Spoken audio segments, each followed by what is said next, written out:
ഞെട്ടിച്ച വിജയം എന്ന ഈ എപ്പിസോഡിൽ ആലുവ നിയോജക മണ്ഡലത്തിൽ 2006 വിജയിച്ച LDF സ്ഥാനാർത്ഥി AM യൂസഫിന്റെ വിശേഷങ്ങളാണ് പങ്കുവയ്ക്കുന്നത്. UDFന്റെ ഉരുക്കുകോട്ട എന്നാണ് ആലുവ അറിയപ്പെടുന്നത്. പക്ഷേ 1967 ആലുവയിൽ ഇടത് സ്വതന്ത്രൻ MKA ഹമീദ് വിജയിച്ചിട്ടുണ്ട്. പിന്നീട് 2006 ആലുവയിൽ ചെങ്കൊടി പാറിയത്. അന്ന് AM യൂസഫ് എന്ന സാധാരണക്കാരനാണ് UDFന്റെ കരുത്തനായ K മുഹമ്മദ് അലിയെ 4366 വോട്ടിന് പരാജയപ്പെടുത്തി ആലുവയെ ചുവപ്പിച്ചത്. ഏവരെയും ഞെട്ടിച്ച 2006 വിജയത്തിന്റെ അനുഭവങ്ങൾ പങ്കുവയ്ക്കുകയാണ് AM യൂസഫ്. ഇവിടെ 67 MK ഹമീദാണ് സ്വതന്ത്രനായി ജയിച്ചിട്ടുള്ളത്. അതിനുശേഷം പിന്നെ ആരും ജയിച്ചിട്ടില്ല. ഇവിടെ ആലുവ മണ്ഡലത്തിനകത്ത് ദാമോദരൻ പൂറ്റി, KN രവീന്ദ്രനാഥ്, സരോജിനി ബാലാനന്ദൻ, ഷാജിദ, TO ഖാദറുള്ള തുടങ്ങിയിട്ടുള്ള ഒരുപാട് ആളുകൾ പലവട്ടം മത്സരിച്ചിട്ടുണ്ട്. പക്ഷെ അവർ ജയിച്ചിട്ടില്ല. അതിനുശേഷം 2006 എന്നെയാണ് പാർട്ടി നിശ്ചയിക്കുന്നത്. ഞാൻ ആലുവ മണ്ഡലത്തിൻ്റെ എല്ലാ മുക്കിലും മൂലയിലും പാർട്ടി പ്രവർത്തനം എന്നുള്ള നിലയ്ക്ക് KSY യുവജന പ്രവർത്തനം എന്നുള്ള നിലയ്ക്കും ഒരു നല്ല ബന്ധമുണ്ട്.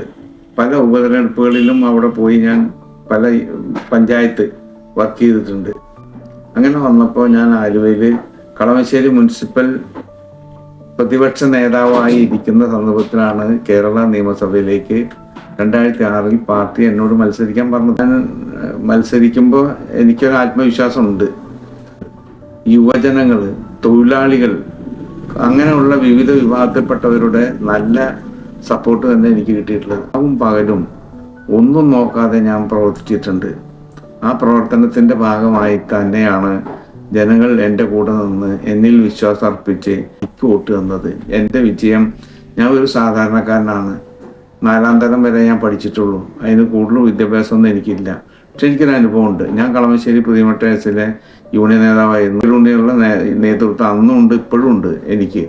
ആ തൊഴിലാളികളോട് നീതി പുലർത്താൻ നമ്മൾ ശ്രമിക്കും. അവരെ താല്പര്യം സംരക്ഷിക്കാൻ വേണ്ടിയുള്ള പ്രവർത്തനത്തിൽ ഏർപ്പെടും. അത് അവർക്ക് വിശ്വാസമാണ്. തിരഞ്ഞെടുപ്പ് പ്രചരണത്തിൽ VS വന്നു, പിണറായി വന്നു, അങ്ങനെ എല്ലാ നേതാക്കന്മാരും, രവീന്ദ്രനാഥ് വന്നു, എല്ലാവരും വന്ന് നല്ല രീതിയിൽ തന്നെയാണ് പ്രചരണം നടത്തി. ഒരു ഘട്ടം കഴിഞ്ഞപ്പോൾ എനിക്ക് തോന്നി ഇത് വിജയിപ്പിക്കാൻ നമുക്ക് പറ്റും. അപ്പം ഇന്ന് കഠിനാധ്വാനം ചെയ്യണം. പൈസ എൻ്റെ കയ്യിൽ അങ്ങനെ ബൾക്കായിട്ടില്ല, നിസ്സാര പൈസയേ ഉള്ളൂ.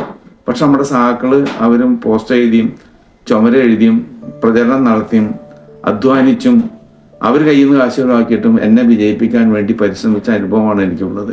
1ാം ഘട്ടം കഴിഞ്ഞ് 2ാം ഘട്ടത്തിൽ വന്നപ്പോൾ എനിക്ക് ആത്മവിശ്വാസമായി. 2006 തെരഞ്ഞെടുപ്പ് വിജയത്തിന് ശേഷം ഒരുപാട് വികസന പ്രവർത്തനങ്ങൾക്ക് തുടക്കം വിട്ടൊരു കാലഘട്ടം. തീർച്ചയായിട്ടും.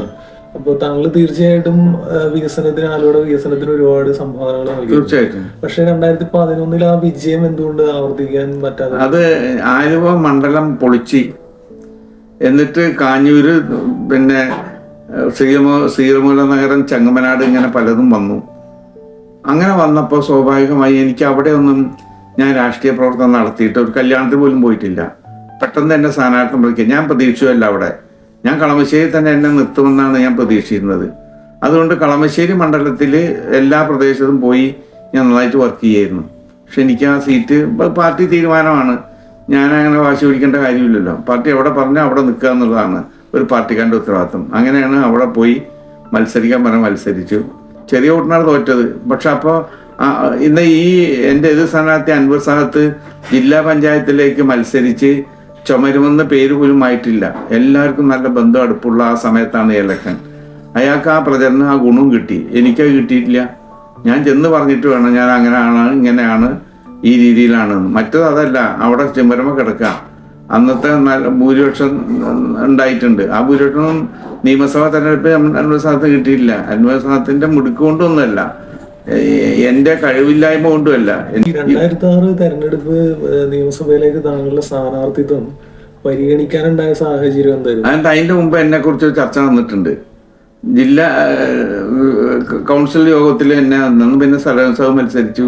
അതിന്റെ മുമ്പ് പിന്നെ TO ഖാദറുള്ള വന്നു.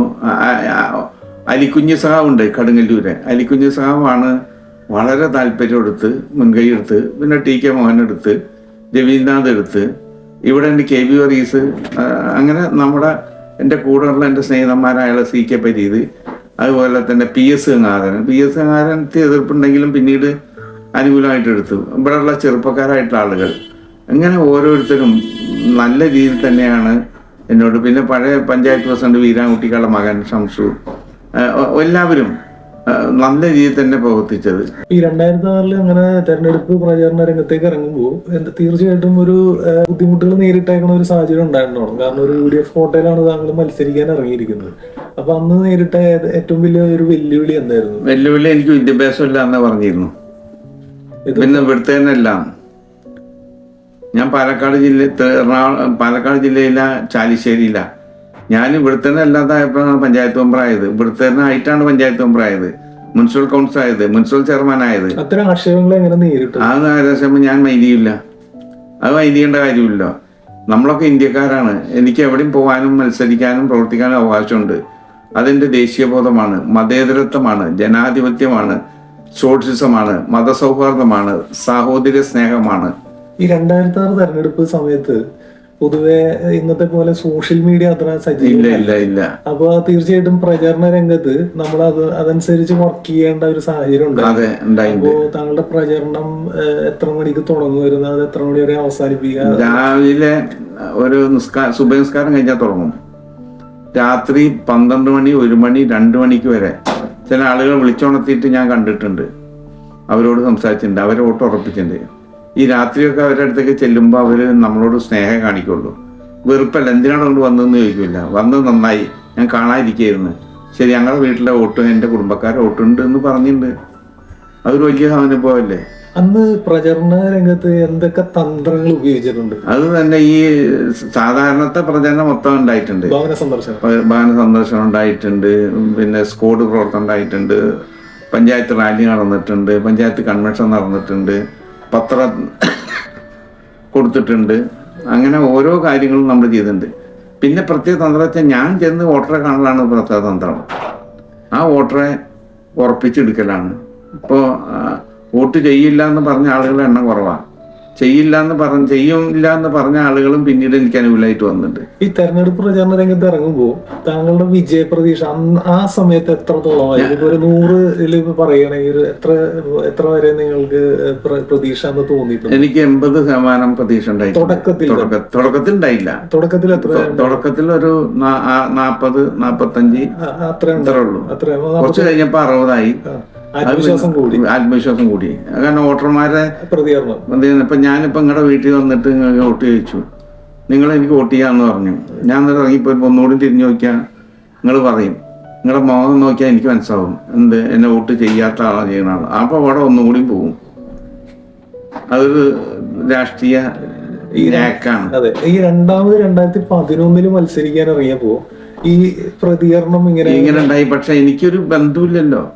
ഞാൻ സ്ഥാനാർത്ഥിയായിട്ടാണ് കാഞ്ഞൂർക്ക് പോണത്, ഞാൻ സ്ഥാനാർത്ഥിയായിട്ടാണ് ചെങ്ങമനാട് പോണത്, ഞാനൊരു സ്ഥാനാർത്ഥിയായിട്ടാണ് ഇവിടെ പോണത്. മനസ്സിലായില്ലേ? ഓരോ സ്ഥലത്തും പോണത്. പിന്നെ എന്ത് ചെയ്യും? ഇപ്പൊ ഞാൻ എത്ര കുറഞ്ഞ സമയം എനിക്ക് ഉണ്ടായിട്ടുള്ളൂ.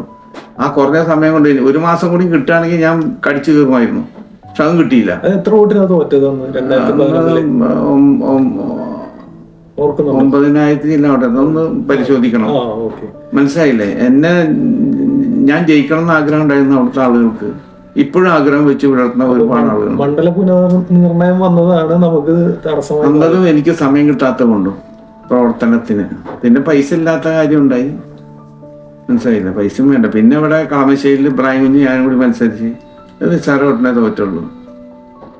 3 പ്രാവശ്യം മത്സരിച്ചു ഞാൻ അരുവാൾ ചിറ്റി നക്ഷത്രത്തിൽ. അതായത് മറ്റേ ഇബ്രാഹിം ജയിച്ച് മന്ത്രിയായ സമയത്ത് എന്നെ ഇവിടെ കൊടുത്തിട്ട് എന്തായിരിക്കും? 2011 താങ്കള് ആലുവയിൽ മത്സരിച്ചു. പിന്നെ അത് കഴിഞ്ഞ് കളമശ്ശേരിയിൽ മത്സരിച്ചു. അപ്പൊ ആദ്യം മത്സരിപ്പിക്കേണ്ടതായിരുന്നു. അത് പിന്നീടാണ് മത്സരിച്ചത്. ഈ നല്ല കയറ്റം കയറി വരുന്ന വണ്ടിയുടെ മുമ്പിൽ തവള വന്ന പോലെ ആയിരിക്കും. പക്ഷെ ഞാൻ ഞെരിഞ്ഞു പോയില്ല, ചാടി രക്ഷപ്പെട്ടു. തവള ഞെരിഞ്ഞു പോവും, ഞാൻ ചാടിപ്പോയി. അതുകൊണ്ട് നിസ്സാര വോട്ടിനാണ് തോറ്റുള്ളൂ. 2016 കളമശ്ശേരിയിൽ മത്സരിച്ചു. അന്ന് പക്ഷെ പിണറായി വിജയൻ സർക്കാർ ആദ്യമായിട്ട് മന്ത്രിസഭ രൂപീകരിച്ച വർഷമാണ് അധികാരത്തിലേറിയത്.